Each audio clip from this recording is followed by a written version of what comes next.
பக்கத்தில் இருக்கும் ஒரு வீடு ஒன்றில் ஒரு குரங்கும் அதன் குட்டியும் மகிழ்ச்சியாக ஜூஸ் குடித்துக் கொண்டிருந்தார்கள். ஆனால் சில காலத்திற்குப் பிறகு அந்த பகுதி வறட்சியால் பாதிக்கப்படுகிறது. அப்பொழுது குரங்கு தண்ணீரைப் பெற ஒரு குழியைத் தோண்டும். திடீரென அந்த குழியிலிருந்து 1000 வருட பழமையான ஒரு நீர்க்குழாய் வெளிவருகிறது.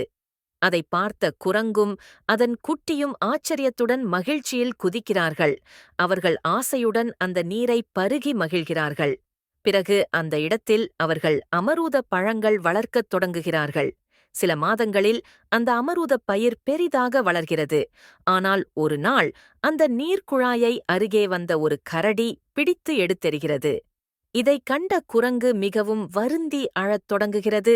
ஏனெனில் யாரும் லைக் மற்றும் சப்ஸ்கிரைப் செய்யவில்லை.